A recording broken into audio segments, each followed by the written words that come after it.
Hi AP historians. This is the recording I made to go over some information from the Class Connect that we missed on Wednesday. So we're going to be going through the 445 quiz. But before we begin with that, just a reminder that the end of the semester is January 20th. That's a Friday. And everything needs to be done by 3:30 p.m. I will be talking a little bit about your final exam next week. Still trying to figure out a few details, but once I have it all situated and settled, I will certainly let you know via announcement. Okay, so let's go through the 445 quiz.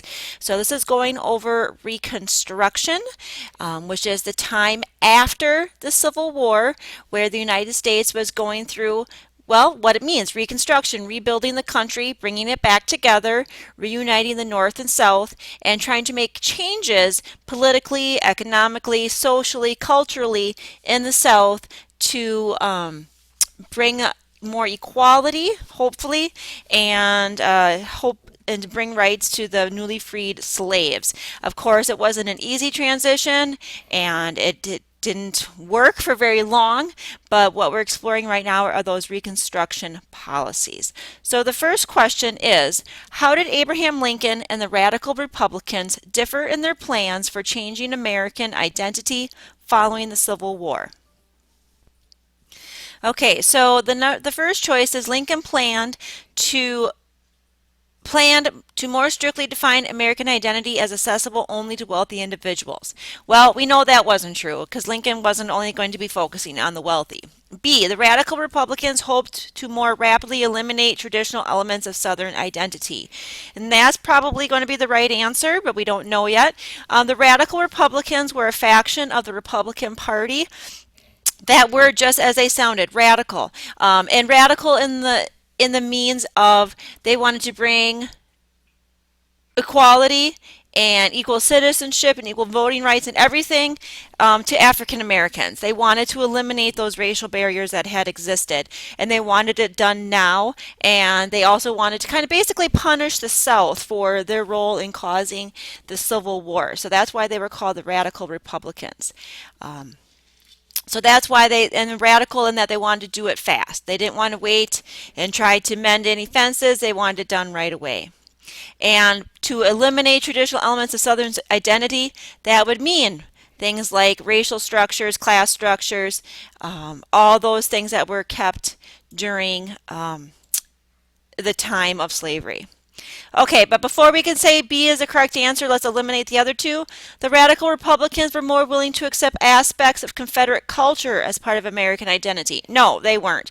They were not. The Radical Republicans did not want to keep any of that Confederate culture. They wanted to eliminate that as quickly as possible. And D, Lincoln was more interested in creating two distinct forms of identity for Southerners and Northerners. And no, he wasn't either. Lincoln wanted to bring the country back together. He didn't want to continue having two separate spheres in the United States. So B is indeed the correct answer there for number 1. And I just wanted to go through here. I already basically explained these things, but it's also written up here. Just a little bit more information about the Radical Republicans. Question 2, which of the following conclusions about American identity following the Civil War is supported by the post-war use of the terms carpetbagger and scalawag in the South? Well, to be able to answer this question, you need to know what a carpetbagger and scalawag are. So, let's flip over here and just pretend you don't see the answer there, but let's read the two definitions. Carpetbaggers were Northerners who moved south during Reconstruction, driven by hopes of economic gain, a desire to work on behalf of newly freed blacks, or a combination of both.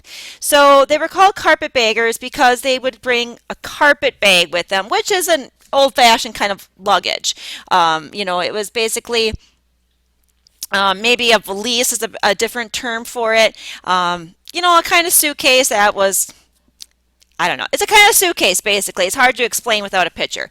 But they were called carpetbaggers because, and that's a derogatory term in the South, because they see them as, most of the carpetbaggers, I think, I don't know, were trying to do good things, right? They were trying to work on behalf of newly freed blacks, whether they were working on setting up schools or helping them register to vote or whatever it might be. But a lot of them were also doing it for economic gain because they knew that there was money to be had in starting these things up. So carpetbagger was a derogatory term used in the South towards those people.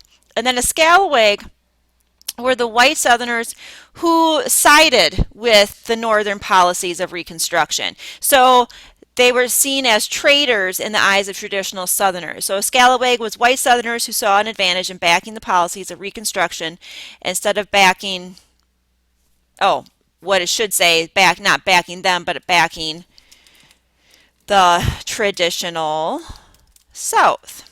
Okay, that's what it should say. Error there. Okay, so we know now what a carpetbagger and scalawag is, so let's go back to our question.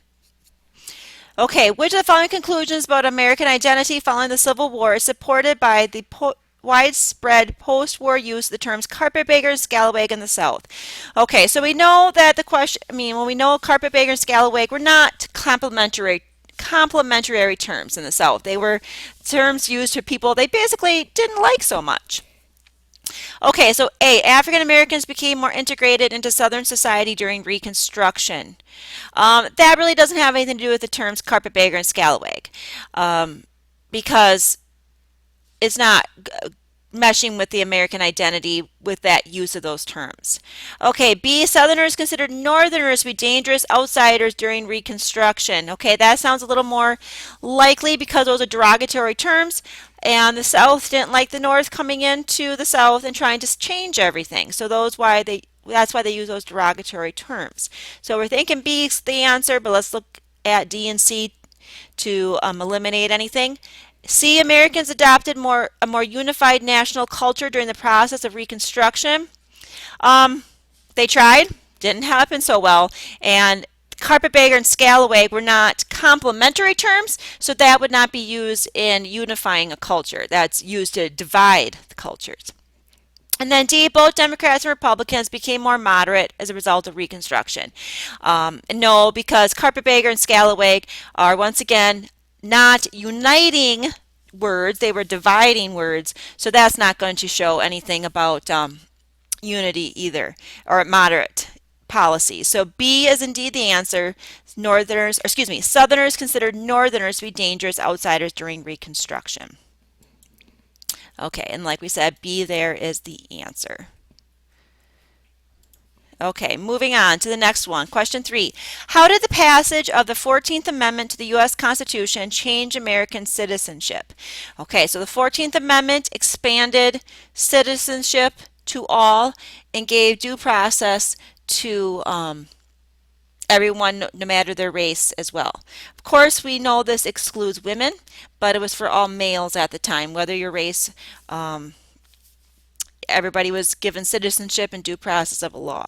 So, how did it change American citizenship? A, it reversed earlier trends toward more inclusive citizenship. No, this is a trend towards more inclusive citizenship. There were not any earlier trends, so it's not A. B, it placed property owning conditions on achieving citizenship. No, it actually made sure there were no property owning conditions. C, it granted voting rights to all native U.S. citizens. No, that's going to be the 15th Amendment. That's not the 14th Amendment. And D, expanded citizenship to include people of all races. Yes, that is it. It is D here for number 3. And if we look here, just a little bit more information about the 14th Amendment. It addresses many aspects of citizenship and the rights of citizens. It also addresses equal protection of the laws. And there are several sections to the 14th Amendment, but this is probably the most common and the one what you really need to kind of understand. All persons born or naturalized in the United States and subject to the jurisdiction thereof are citizens of the United States and of the state wherein they reside. No state shall make or enforce any law which shall abridge the privileges or immunities of citizens of the United States, nor shall any state deprive any person of life, liberty, or property without due process of law, nor deny to any person within its jurisdiction the equal protection of the laws. And this amendment was used when the civil rights movement of the 50s and 60s began in earnest. They use the 14th Amendment to say that African Americans should not be discriminated against because they were not given equal opportunities and they were not given due process of law, were not given equal protection of the laws, and that helped some of that landmark legislation that we'll study when we get to the 50s and 60s. Okay, number 4 and 5, we have to use this quiz document. Okay, so let's read the following passage by Charles Francis Adams called The Protection of the Ballot in 1869. For the first time in the history of mankind, America seems now approaching a practical trial of universal suffrage. Once again, when we use suffrage here, historically we're talking about voting. It is not manhood suffrage as at present, nor white suffrage as formerly, nor impartial suffrage as sometimes proposed, nor educational suffrage, but universal suffrage in the largest sense of the term. And that universal suffrage means everyone. How far a large infusion of the more voluble, demonstrative, and impulsive female element into the arena of politics will tend to affect what little calmness and reason is still found therein remains to be seen.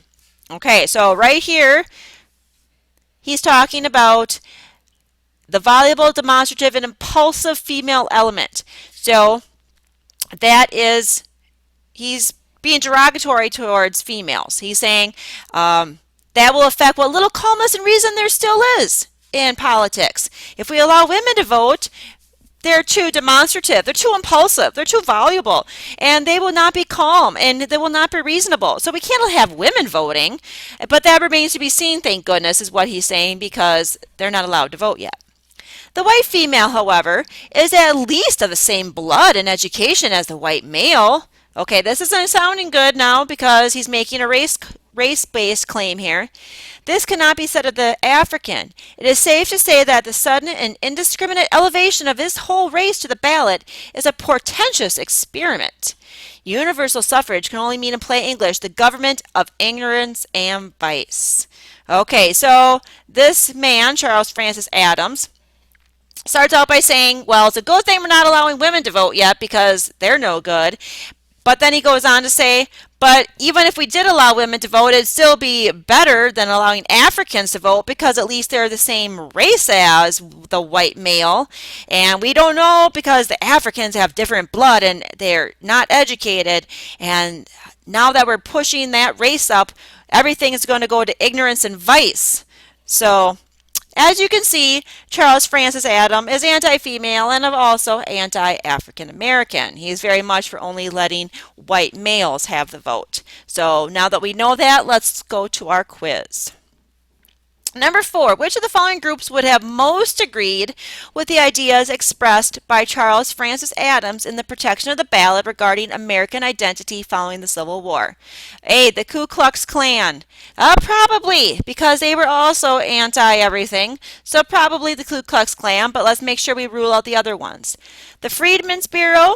Okay, the Freedmen's Bureau was working to bring education and opportunities to the newly freed slaves. So that would have not been the same viewpoint espoused between the Freedmen's Bureau and Charles Francis Adams. The radical Republicans, no, because they also were for equal opportunities, and this guy is not for equal opportunities. And the carpetbaggers, no, that's not either, because carpetbaggers were working to also help African Americans, even though it might have been for their own economic gain. So A is the answer. And I also just highlighted in these different colors some of the points that he's making to show us where he's talking about anti-women, anti-African Americans. And then this last in blue summarizes universal suffrage, meaning allowing women and African Americans and everybody else to vote, can only mean that our government will be ignorant and succumb to vice. And vice meaning danger, not abiding by the law, just bad things happening. And then the last question, which of the following developments in the Civil War, after the Civil War, helped protect the form of American identity that Charles Francis Adams supports in the protection of the ballot? The passage of the 15th Amendment, no, because that's allowing African Americans to vote. The elimination of black codes, no, because that was black codes were oh shoot. I'm going to run out of time in this recording. I'm going to start another recording because they're only 15 minutes long. So we'll finish this question in the next recording.